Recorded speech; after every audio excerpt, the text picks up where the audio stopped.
I don't think I have the chat box. Mm-hmm. I used to have it before. If you scroll your mouse to the bottom of your screen, sometimes, generally a bar will pop up. It says like mute, stop video. Oh, there it is. You're right. And usually there's a chat option. Mm-hmm. Thank you. Yeah, so welcome to Answering Hard Questions in Advocacy, part of our Zedek tiered off Tools for Transformation program here with NCJW. I'm, as a lot of folks here know, I'm Ari Conrad. I'm the Grassroots Associate at our Washington, D.C. office. I work with a lot of our folks in the field around supporting the wonderful advocacy that everyone does and developing different resources to ensure that our field, that you all are supported. And Lindsay, if you want to introduce yourself.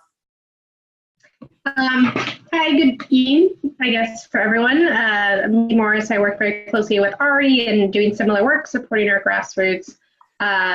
You all are our volunteer advocacy leaders around the country and connecting you. And just right now, I'm our lead staff and leadership retreat. So if you have any questions for leadership retreat, I'm your person. Great.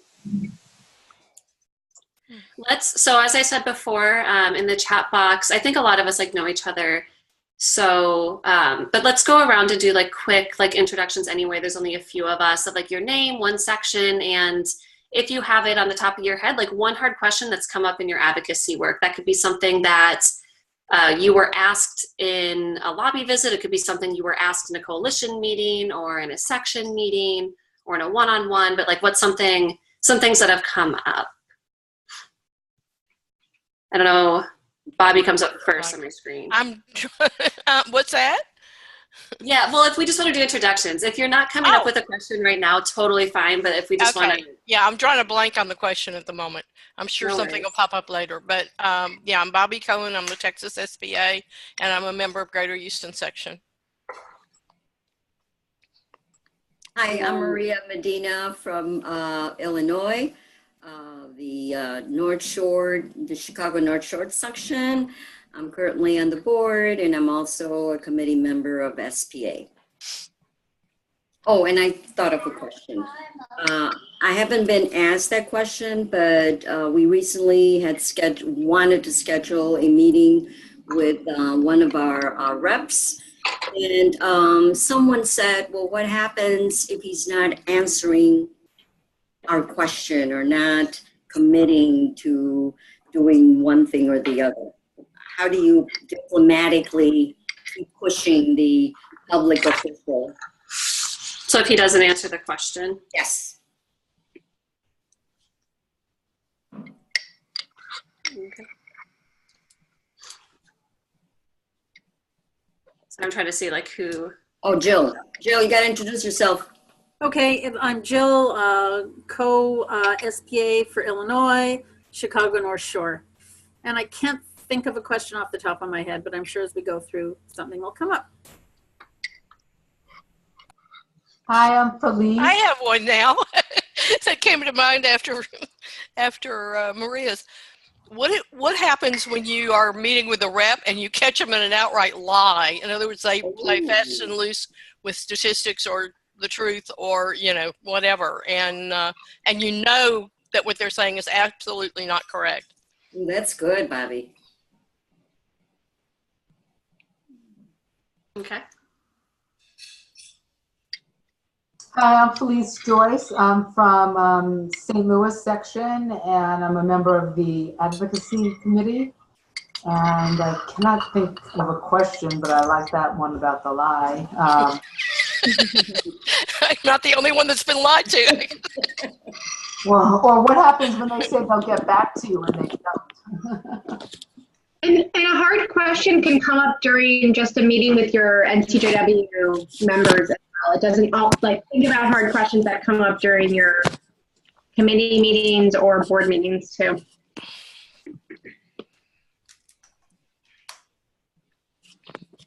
I'm Maddie. Is this working? Hello? It's working. Awesome. Hey, I'm Maddie Fireman. I'm a state policy advocate for Louisiana. And it wasn't a specific question, but it was still a hard situation. We had I mean, I don't want to tell the whole story right now, though I'd love to address it, but we had our advocacy committee had been discussing an issue, and someone in a leadership position shut down an action plan that we'd been discussing, and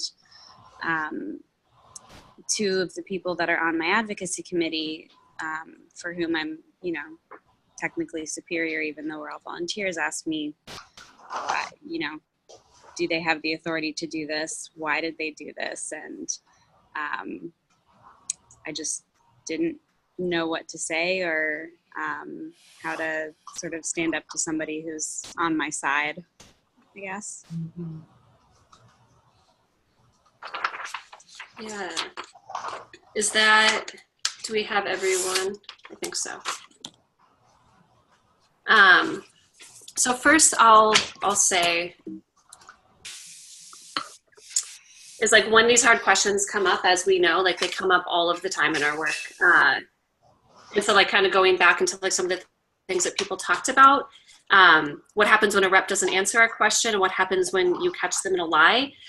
Some of that will like kind of touch around in terms of like a tactic of like, how can you steer the conversation back to your topic and like be really clear and stated about that.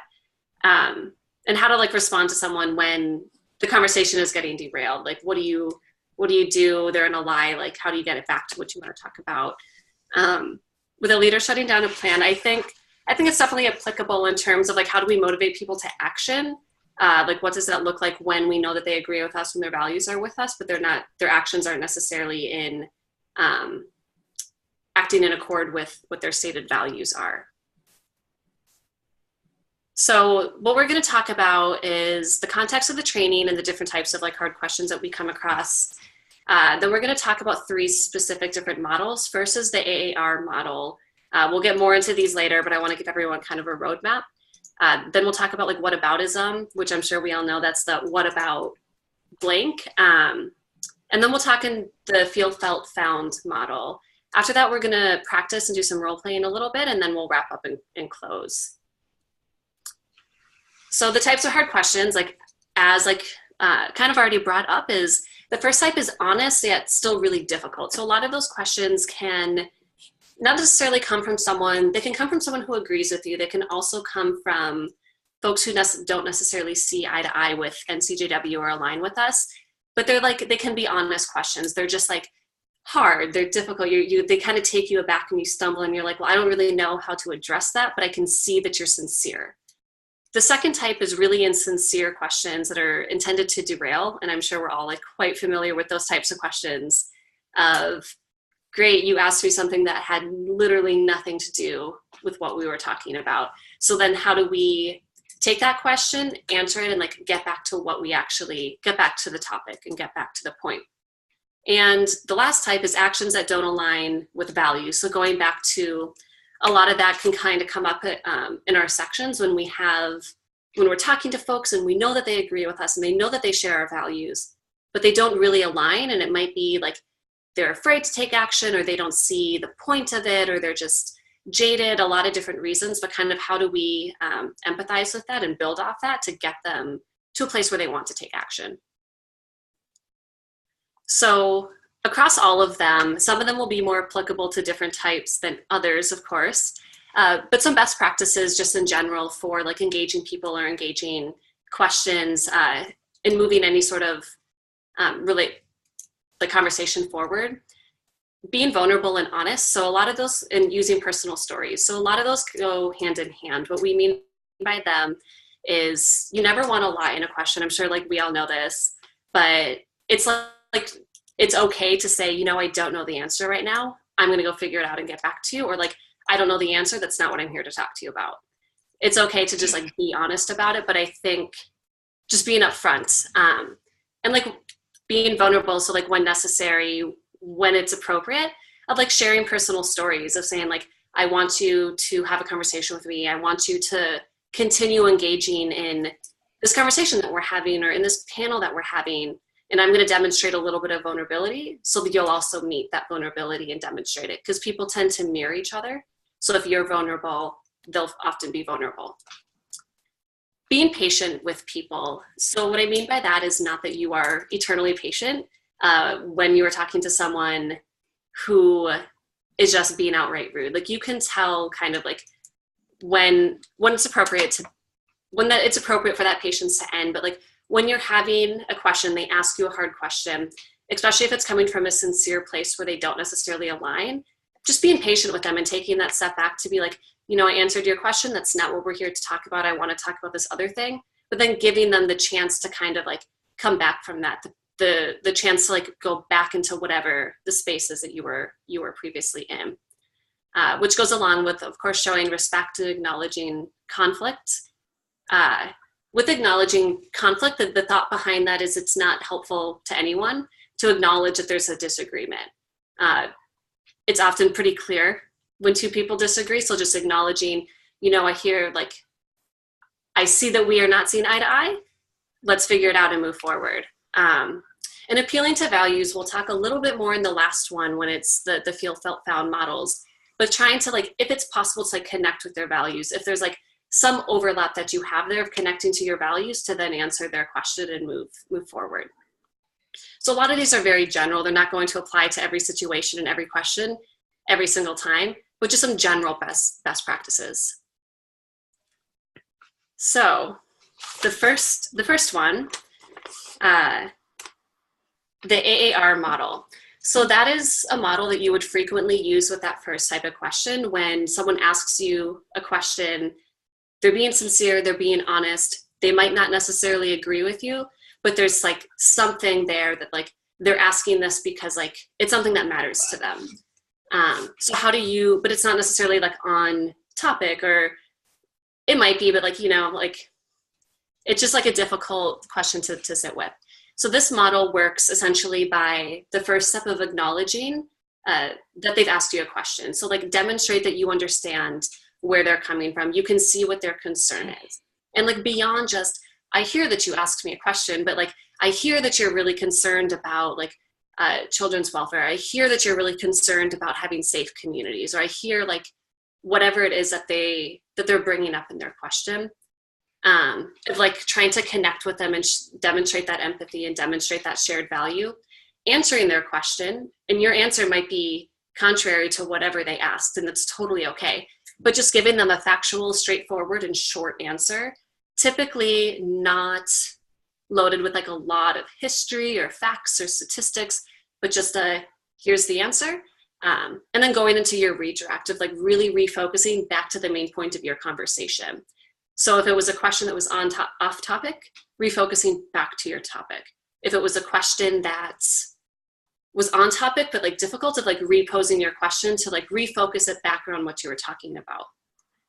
So an example of that came up actually on the call, or like, I think it was right after the call before we were talking about what types of questions have Lindsay and I heard folks asking. And so one of them, the question that we're using is, why should we, is like, so the scenario is like, you're in your section, you're planning an action.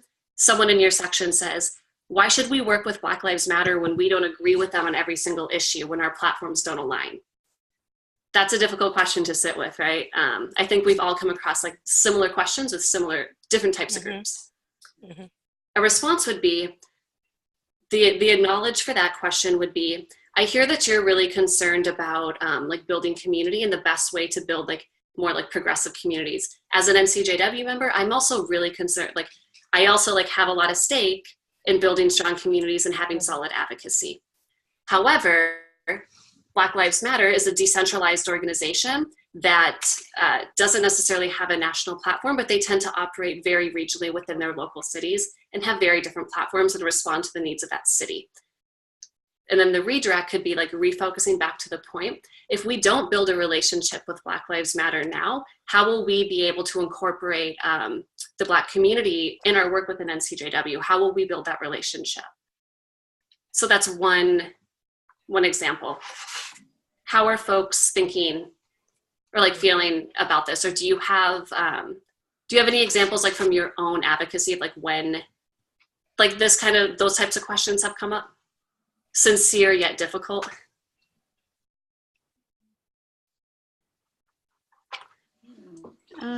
We had,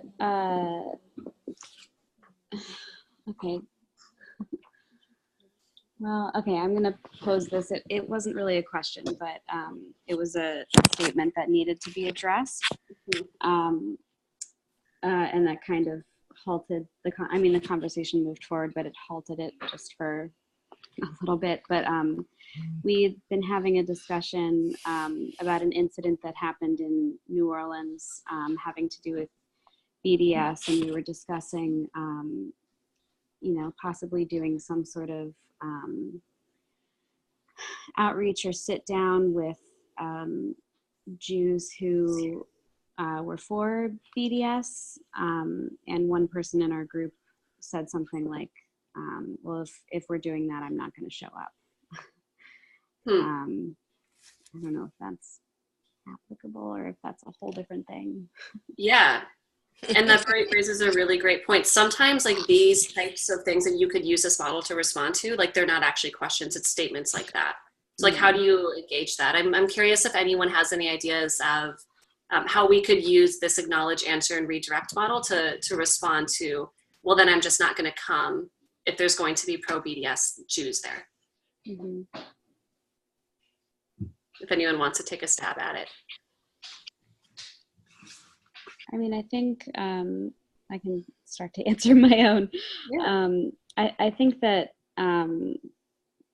saying something along the lines that it's clear that, issues having to do with Israel are very personal to you and you're very passionate about them, and something like that. Yeah, I think that's a really good acknowledge. You're connecting with them and like saying like, yes, I like see where you're coming from. Mm-hmm. How would people answer that? Or like what would you give them to kind of, I guess, counter that of like why they should come? Mm-hmm. Yeah, just to clarify, this was a non-Israel related event. Yeah, this was at a board meeting that we were discussing an incident that had happened that I can fill you in on later. No, sure, but I mean, the action was a non-Israel related action? Or it was about BDS? Can you just clarify it was about BDS? It was about like property? There basically something had happened, and there's an ongoing concern that it's causing a really large rift between Jewish BDS activists and, sort of institutional Jews involved in Jewish institutions. And we were discussing some way of sitting down with activists to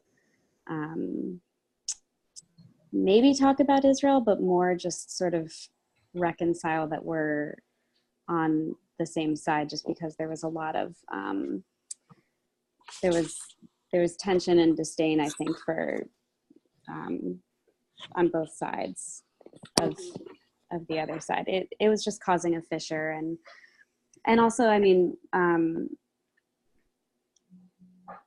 it was just causing a fissure in the Jewish community that didn't need to be there, and Jews who were for BDS were feeling that because of their position, they were being excluded from, synagogues and other Jewish events. So we were discussing a way to sort of bring people together. Yeah. And this person was saying, I don't want to sit down with BDS activists. Yeah, so like a way you could acknowledge it, I think in that moment is like, your acknowledge was like fantastic of just being like, yeah, I acknowledge like Israel's a really personal issue for a lot of people. I think your answer in that instance could be kind of like, you could almost like merge that answer and that redirect to be like, but like right now as it is, like we are living in an increasingly divided Jewish community within the US, and you redirect being like, if we don't all find a way as a Jewish community to come down and sit down and like work together, like how will we continue, like how will we build a strong community? Of trying to like agitate them back a little bit to be like, well, if we don't do this, like how are we going to build this community? I hear that you're concerned, but it's important that we're all there. Thank you for that example. So the second one, which I'm sure we are all quite familiar with, whataboutism, is, so whataboutism is the type of question that is like intended to be derailing. It is when you are talking to someone who doesn't see eye to eye, and for like lack of a better word, they decide that they're just going to troll you, that they're not going to respond. They want to derail you off of the topic that you're there to talk about, and they don't really have a stated interest in like actually continuing the conversation. If you're not in a position where you want to like end the conversation, this is like a way that you can respond to that, like whataboutism. And sometimes whataboutism does come from, sometimes it's sincere, if people like hear things and they have like preconceived notions of the way the world is, of course. So definitely keeping that in mind also, that that's not clear cut, but often whataboutism is intended to derail. The best way to, or like one of the ways, I shouldn't say the best because it's different for everyone. One way that you can respond to whataboutism is starting off with like a personal story that's contrary to their concern. So not like a whole long story, but if you have something that's like short and you can think about it like beforehand, like sometime, like, and as you, I'm sure you start doing as you're doing advocacy, I'm sure you all know, you start to like think of these stories. You start to think of like your relationship to like the issue, your connection to whatever it is that you're advocating around. So thinking of a personal story that you have that's contrary. The reason why we start with the personal story is because it's really hard to argue with personal experience. You can give a ton of statistics, you can give a bunch of facts, you can give a bunch of history, you can give a bunch of research papers, whatever. But if someone says, yeah, but that wasn't my experience, like in my personal experience, in my life, in my friend's life, in my family's life, like this is what happened, you can't really rebuttal against that. I mean, they can ignore it, but you can't counter someone and say, your life experience is wrong. That's not what happened. And so using that personal story is kind of the roadblock. That's not what happened to me. Going back and acknowledging their concern, which is not the same as connecting with it necessarily. So whereas in the last one and the AAR, it was trying to find a way in which you can empathize with them, a way in which you could like build off that value, saying like, yes, Israel is deeply personal for a lot of us. I know we also both care about community, or using different examples of trying to build off of it. This one being more like, I hear that you're concerned, and kind of cutting it off and leaving it at that. Because like, you don't have to legitimize their concern if their concern is like deeply racist or deeply sexist, right? You don't have to say that's a fair concern. You can just acknowledge that they said it. And then redirecting back to your topic and being very stern about saying like, I hear that you're concerned and that's why, but like right now it's important that we stay focused on blank. So just being very curt, it's a shorter answer, personal story, acknowledging basically that they said words and saying, but I think that we really need to focus on what we're here to talk about. So one example of this that I wrote out for this was the hard question. It comes up, I hear it a lot of, well, what about people who use welfare to avoid getting a job? Like, okay. In responding to that, so for me, I might answer that with my personal story or connection to it would be, well, when I was receiving government financial assistance, I was working full time and I still couldn't make ends meet. And I also had to maintain employment in order to continue receiving EBT benefits. So that's a really quick, like personal fact, personal story that's contrary to everything that they said of people who use government benefits are doing it so they don't have to have a job, because that wasn't my experience. And then going into that acknowledging concern and redirect saying, I hear you're concerned, but it's important that we stay focused on how we're going to ensure that all children in the US have access to food and clean water. Let's get back to talking about whatever piece of legislation. Does that kind of, how are folks feeling about that piece? Are there cases that you've like kind of had these whataboutisms come up or had these like questions come up in lobby visits and talking to folks in the community about our issues. I'm curious if folks have had any of these whataboutisms. So when we went to visit we were against vouchers in the last legislative session, and we went to visit in one of the offices, and the chief of staff of that legislator just kept saying, but what about the black schools? None of the black schools get any money. They're all failing. These kids need the vouchers. And he just he wasn't going to budge off that position. We finally agreed to disagree that was an appropriate, was a useful remedy for what he was trying to accomplish. I have since found out that this guy's on the payroll of the charter schools. Of course. Of course. But, and that's another one you run into sometimes, that these people are getting, it's the same thing with the NRA donations or charter school donations, organization donations, things of that sort. So sometimes particularly when you're lobbying, you're going to run into these people that aren't going to budge and aren't going to listen and are going to try all of these tactics on you. Yeah, especially when you're not there to talk about them, like that specific issue, and they bring up something not related anyway. Right. Yeah, I think a way that you can, I'm curious of what would your response be to that? Whataboutism, if you're not there to talk about that specific issue, and it's just keeps on with the, but what about? The issue we were there was vouchers, and so he was saying that was, his solution, that these families in his neighborhood needed to have these vouchers. And the only thing I could counter that with is that the amount of this voucher would not get you into a private school. There's nothing you can do about, would not be a solution for them. Yeah. In my experience, and he said, well, it's, if they give them what they're supposed to, and I said, they're not proposing that they give them what the allocation is for a student in a public school. They're proposing much less, and a private school. And I said, my experience with private school was that it costs $25,000, and a $3,000 voucher gives you, a big deficit there. Right. And especially when you're talking about thousands of children. But this guy, as I say later, he just kept, whatever you said, he was going to counter with, well, that won't work because, and that's because he and his boss were both getting money from, he's now running for office, by the way, and he and his boss are both getting money from an organization, and he's on the board, and it's an organization that supports charter schools, and they are all gaining financially. In other words, they're supporting charter schools because they have investments in charter school companies. That's when we have to get our teacher union strong.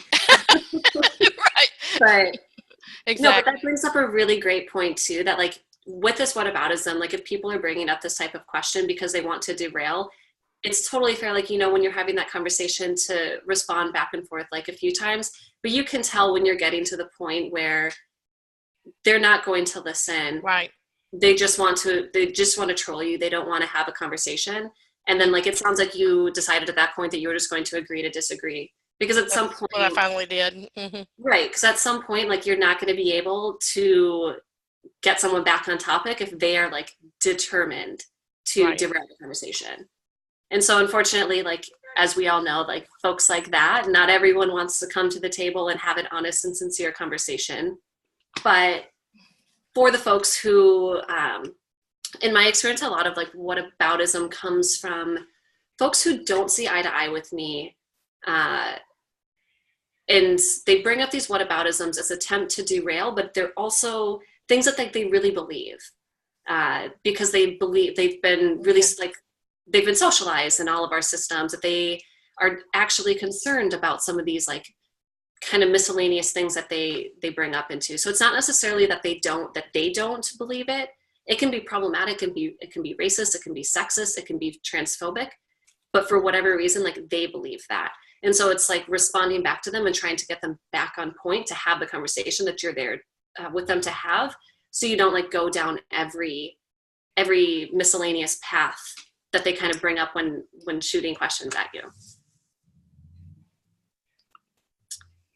So the last model, kind of a change of pace, as opposed to the first two questions, working really well to address statements that we don't agree with, or statements that are like emotionally charged or derailing, but typically coming from, there's a place of disagreement there.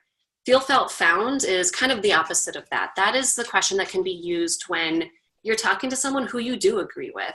You know that your values, like, they really align. This person is like a supporter, like there's a lot of like shared values there, but they're not acting in accordance with their values, that there's a disconnect.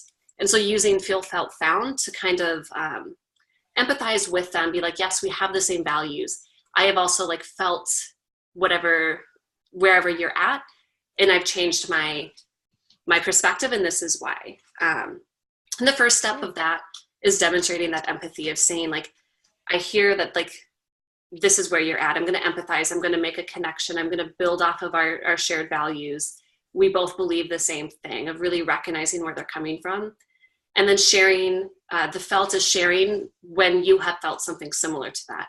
So even if it's not something exactly parallel to whatever they just shared with you about what they feel, it's similar. You're like, you know, I can connect with that emotion. I can connect with that story. This is a time in my life in which I've connected with that.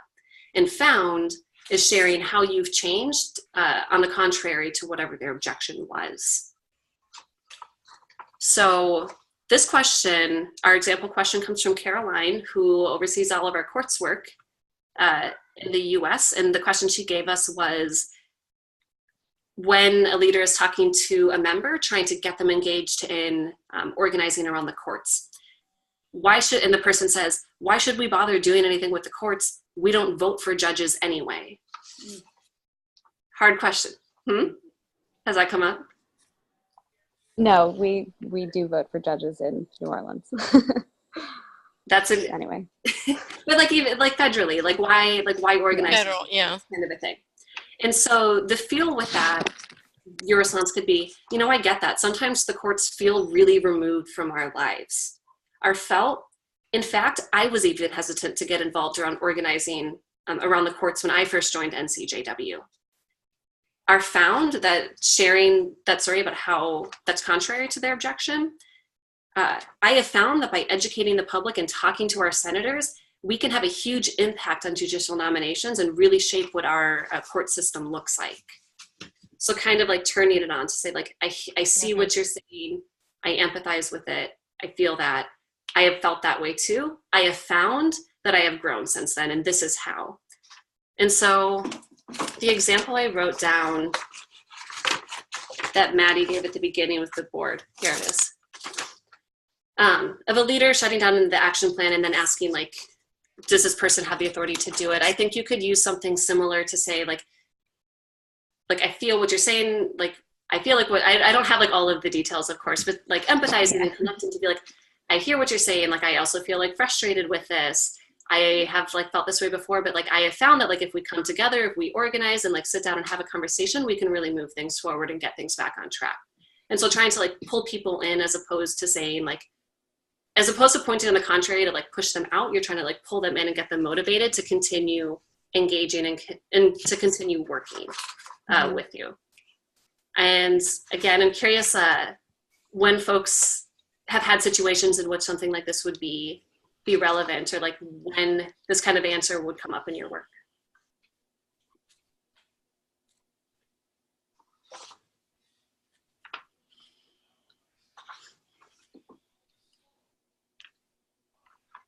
It's okay if we are not blanking on it. I did not actually send anything out for folks to think about these scenarios beforehand, so no worries. So those are the three kind of bigger different options that we have for like responding to hard questions as they come up in our work. We're going to now do something a little different from what we've done on other 5T webinars. We're still going to do the practice, but we're going to break out into different rooms. How many folks do we have? Yeah, so we have breakout rooms on Zoom, and like, you don't have to do anything. We're going to sort you into 2 different rooms, and it'll be like kind of a private chat, and you'll be able to talk with each other and practice actually using these skills. We'll send the directions in the chat box so everyone will have them. But what we're going to do is we're going to offer you 3 example questions that we came up with, but you're free to use any of your own questions that you've come up with, anything that you've come across in your work. But we'll give you 3. And then as a group, decide what format, what question you want to use, what question do you want to answer, and what format do you want to use to answer it. And there's like no right or wrong answer. Okay. For any of the examples I gave, you could use any of these methods to answer it. So just thinking about like, how would you answer it and why? And then we'll come back together and kind of talk about what questions people chose, what answers they came up with, and why they chose that direction. Ari, I just want to flag, Felice wrote that she has to hop off. Thanks for joining us, Felice. So that leaves us with like 4, not you and me. Do you still want to do breakout, or you want to do it as a fun group? We might as well do it as a group then. Yes. Okay. Yeah. Or we can send the 4 of you to a room without us. Up to you. Oh, Feels like timeout. And see how lost we get, right? Yeah. We'll need a timeout. No. Don't come out till you have answers. Well, we're Oops, just disconnected now. no, stay with us. Ari, do you have the questions, or do you want me to I can pull them up. grab them? Here we go. Do you have them yet from before? I do. So the 3 questions that came up, kind of 3 questions that you guys could decide to talk about. And I wouldn't necessarily use this language, but these are the questions we get, right? So the first one is, isn't it unfair that people come here illegally? They didn't wait in line, so how can we, be okay with that? How can we try to push for some sort of legalization when they came here illegally? Another question is, right, if you're talking about abortion access or rights, and someone responds, what about women who use abortion instead of using abortion as a way of birth control? And then a third question is, why should we work with Catholic Charities on this upcoming event when they so clearly disagree with us on abortion and LGBTQ rights? So those are 3 very different types of questions. Do any of one of those 3 kind of jump out at you that you want to discuss as a group?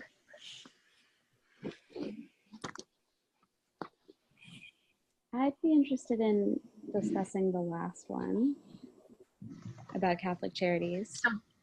Why should we work with Catholic Charities on the upcoming event when they so clearly disagree with us on abortion and LGBTQ rights? Mm-hmm. All right. This is when Ari and I don't say anything. Yeah. And you? We'll mute ourselves. So I'm taking, this is Jill, I'm taking it, this would be sort of within our own section and someone's questioning our affiliation or within a coalition, and then. Right. That's what Okay, it seems like to me so- too. In our own, yeah, with our own people or. Mhm. Yeah.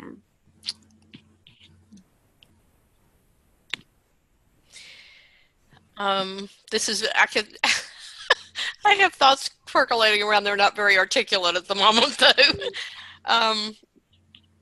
You take your friends where you find them on some issues. In other words, not everybody is going to agree with you on everything, but you might be very good partners on a specific instance. And one of the, for example, in the trafficking coalition that I work with here in Houston Rescue and Restore Coalition, the Dominican Sisters are a big player. When you get under the surface, you discover that if they could say it out loud, they agree with us a whole lot more than they agree with the church. But you have to know them really well before you get to that. But so we do face that situation.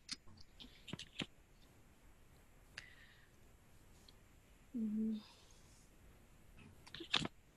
I like that, Bobby. If we were following some of these models, though, I think maybe the first thing, people just want to be heard. So Yeah. I guess before I would say that, I would do something about, I understand, I share Right. your concern about, the issue and making sure that we have strong, alliances and work, and, we work with people who have our same values. And in this case, there are a lot of things we do agree on, and you know, and then carry on about finding partnerships and Right.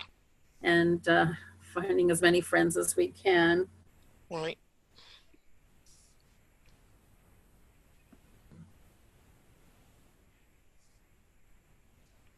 Maddie and Maria, do you have any other thoughts on that question?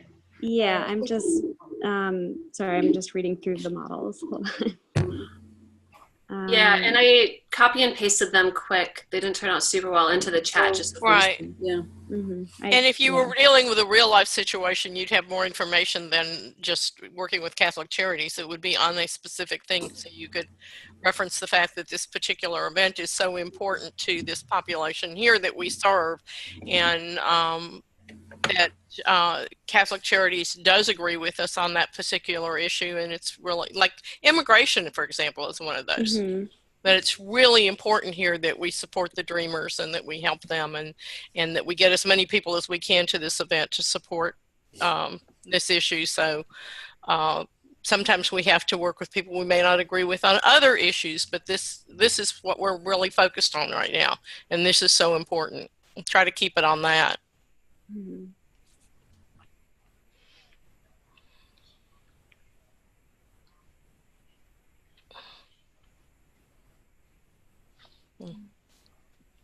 So what model would folks use in this potential scenario? I wish I had the models in front of me to remember. I'd say the third one seems more appropriate to me. Yeah. We sort of have a shared, you know, sort of some shared interest and shared values, but this person is sort of really questioning not what we're doing, but just sort of who we're doing it with, more sort of the tactic. Right. Yeah, it's sort of a, yeah, they're sort of looking at the big picture as a way to completely exclude the organization from legitimacy almost. And I think we could say something like, I can feel that, or like I understand and I agree with you that abortion is, a sensitive issue, and that reproductive justice is something that NCJW advocates for and feels strongly about. But I've found in the past when working with, organizations, I don't know, some specific example of interfaith work, abortion was not an issue that we discussed, and we were able to agree on, blah, blah, blah issue at hand. I like your connection, Maddie, on sort of, faith-based communities and interfaith, that what might appeal to some people. Or, again, another point of commonality, sort of anything we can do to build that kind of empathy and connection. Right.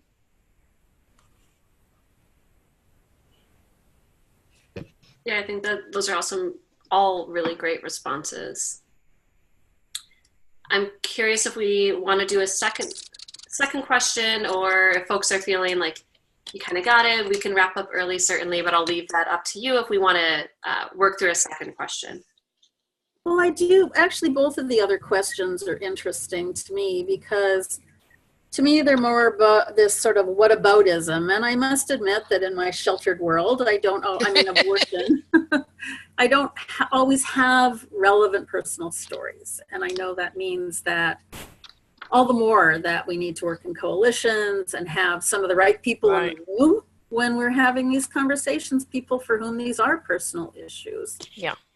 So for example, with the abortion, I've not had an abortion, but if a woman has, that makes a very strong statement about, wow, I had, a friend of mine who's very active in this issue, and maybe it's close enough to say, wow, this person is, had to have an abortion because she found that her child had very serious medical concerns and was advised the child would not be viable. And it was a very, very painful experience for her. So it certainly wasn't doing it as a matter of birth control. But but it did strike me, Ari, when you were talking about sort of the whatism and the whataboutism, that a personal story is a very, very strong start. I do feel hampered sometimes because I don't have personal stories about poverty or. And I don't know, Ari, if this is what you're saying, but the story that you shared about your friend, that's still your personal story. Right. Like, it might not have happened directly to you, but it happened to your friend and you experienced that and her sharing that experience with you. You know, you could even have read a story in a newspaper and you had a personal experience reading that and learning that. So, or like seeing a documentary, like those are also, it's not quite as like. Yeah, it's not as strong. Yeah, the closer to the source. And there's still stories though, and that affect you and move you to do this work. Right. Yeah, and like with stories too, it's like if they are your personal stories of like considering like what you're comfortable with sharing and like not pushing that limit, because there's some stories that like you're not going to want to share. There's some stories that you're okay to share with. So figuring that out first, but like it's absolutely okay to use stories if they don't happen to you directly. So like the abortion one, like I also wouldn't use like a personal story that like happened to me directly for that. I would use a story of like one of my friends to be like, you know, I had a really good friend who had an abortion and like that was a big decision for her. And it also enabled her to stay in college and complete her degree and really pursue her life and achieve her goals. And it wasn't, so like, that's a story that's contrary to what they were saying. It didn't happen to me, but it happened to someone that I knew, someone that I cared about. It was a relationship. But I think going back to, whatever type of experience you have with it, or even if it's not directly, because like that could also be a story about like autonomy of a time in which,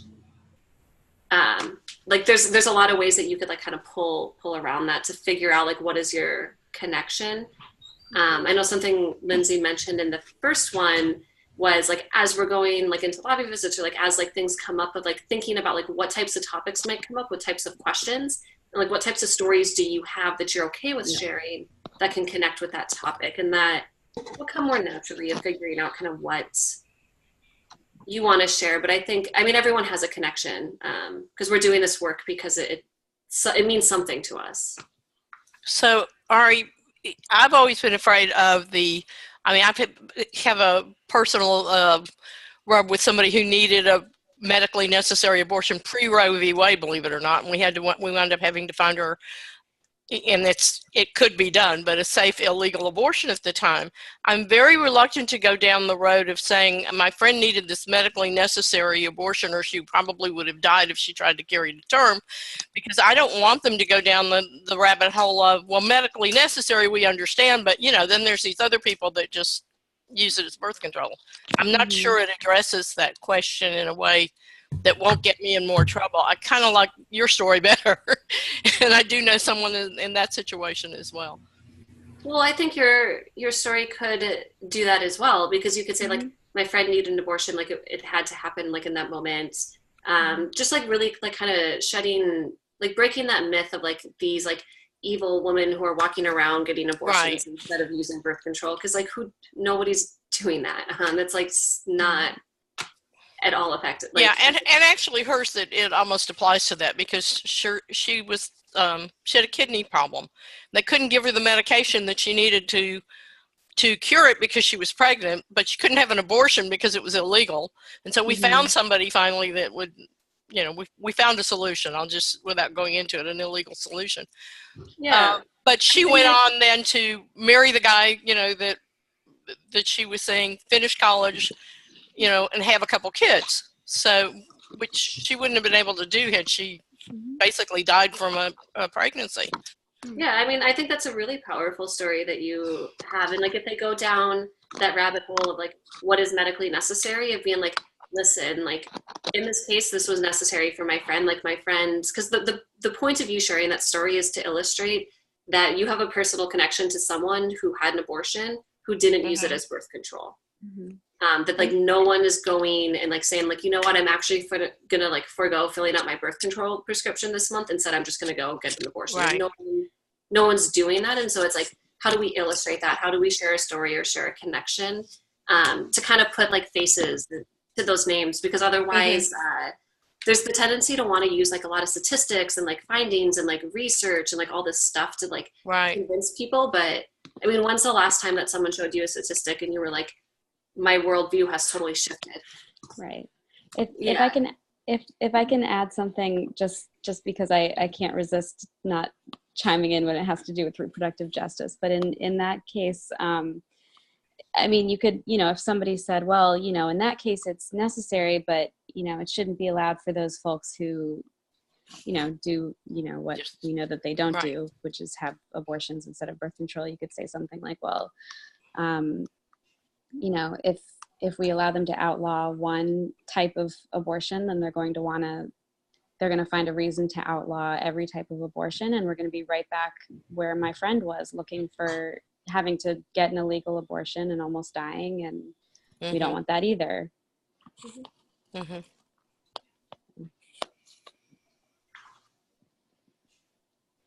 Yeah. Did we want to do, there was another question, and I know Jill mentioned wanting to do the third. What was the? It was the one about the illegals, letting them, in and not having them. Sorry, and I'm using illegals because that's how, when people ask the question, that's the word they use. No choice. Yeah. Yeah, why should we give citizenship to people who come here? Isn't that unfair to people who had to wait in line? Yeah, how would folks respond to that? I'm sorry, I don't hear it as much because maybe I'm surrounded by activists that support the undocumented. But I have seen presentations where it does get very touchy, and they ask the speaker, or say that it's not fair. So sometimes it's difficult to get into a discussion trying to explain the situation to an individual about the undocumented or how they're coming in, because it just seems that they're already set. They have a mindset, and whatever anyone is going to try to clarify or help them understand, it doesn't seem to get them. I mean, that's been what I have occasionally seen.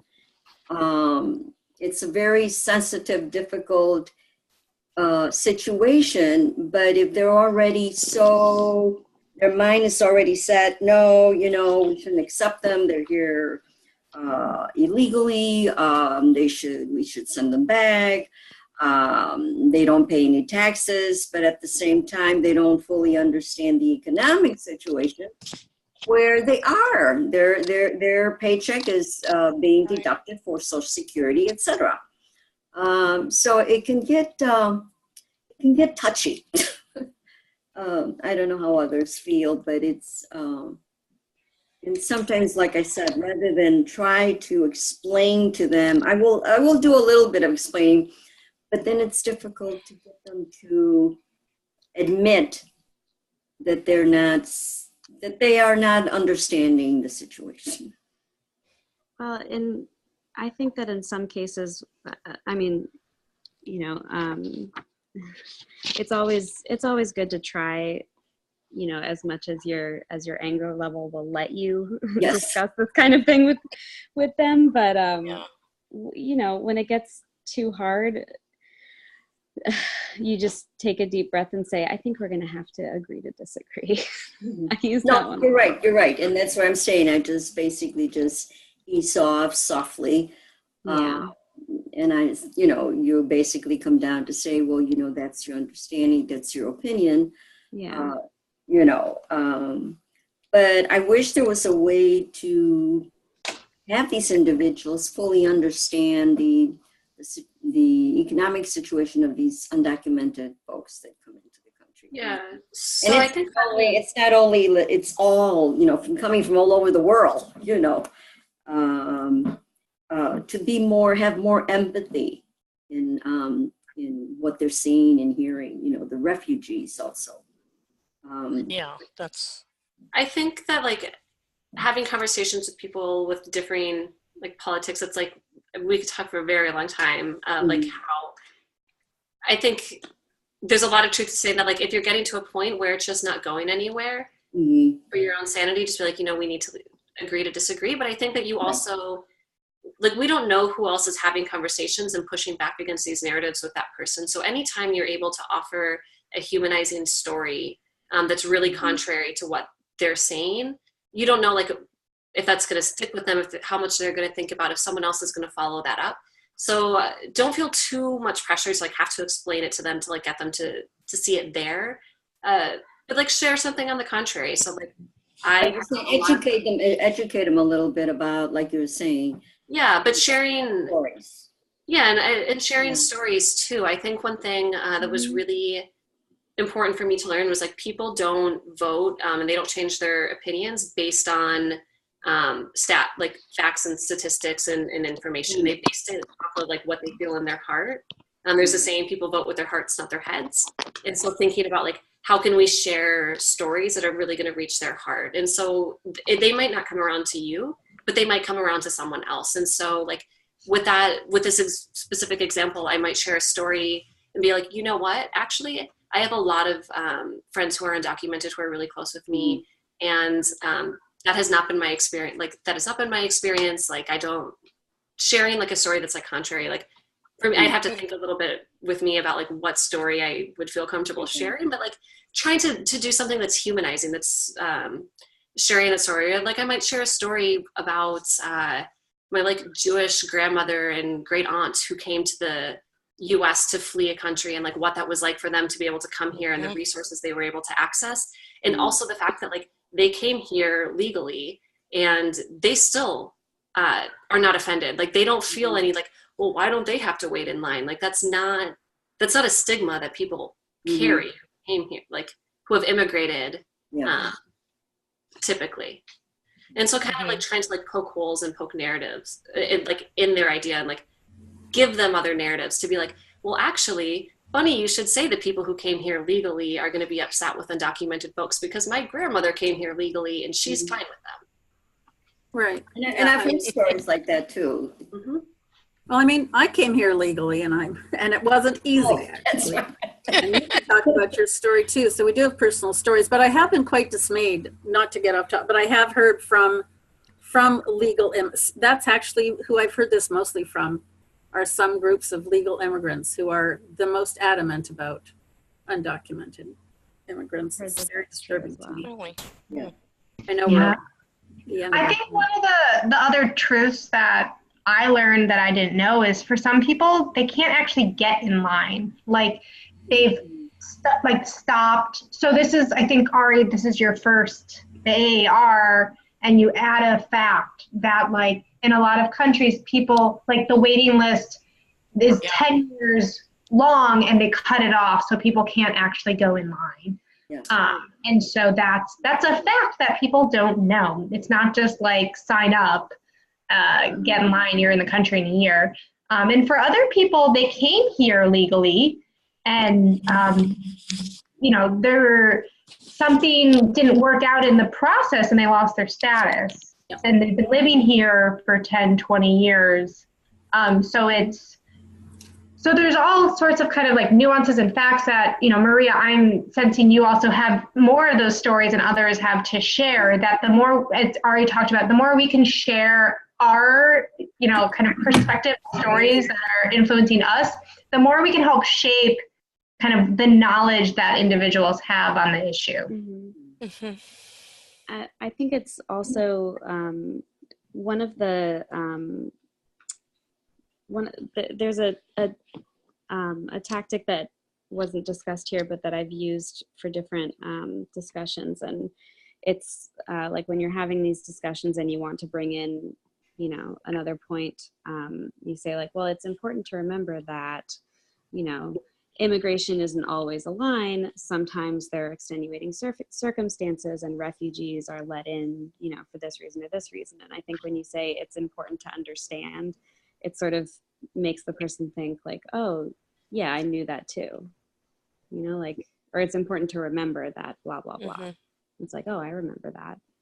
Yeah, that's a great like best practice, especially with like that kind of first, the AAR, like acknowledging they have a concern, addressing it with that fact and being like, it's important to understand that like this is not always linear, that there's a lot of reasons that the there are no waiting lists. It's too cost prohibitive. One of the many facts you can put in, and then being like, it's really important that we get back to what are we going to do to, Right.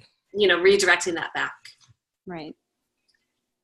Well, I do want to honor the amount of time that we had, and it is 8:32. I want to thank everyone for joining. It was a really great, enriched conversation this evening. Thank you so much. Thank you. Sorry. Thanks, Ari. Yeah, I'll be sending out a follow-up email tomorrow. So definitely let us know any feedback. As per always, I love to hear feedback. So it helps us improve this program and this pilot, and to figure out what it's going to look like in the future. Okay. Good. And next month, Thank you all. next month's webinar will the NCWDC legislative team will lead. It'll be how to have a effective lobby visit. I know some of you are very strong at that, but it'll be a good chance to either see how others run the training, or if this is something you're new to, or leaders you work with. Mark your calendar for the third Wednesday, and then Jill is going to lead our April one on 501c3 do's and don'ts. Yay. And we are going to go into chat room. Sorry. Good. We are. Yeah, we did it this afternoon, and it worked great. Great. I April wanna is hear what it. again? 503C what? Do's and don'ts. 501c3. It's election time. 501c, yeah. And if any of you want to lead a webinar, let us know. We're looking for those next year. So I'll just give that plug. But Okay. Well, thanks everyone for joining. Thank you. Bye. Good night. Good night. That's right. Okay.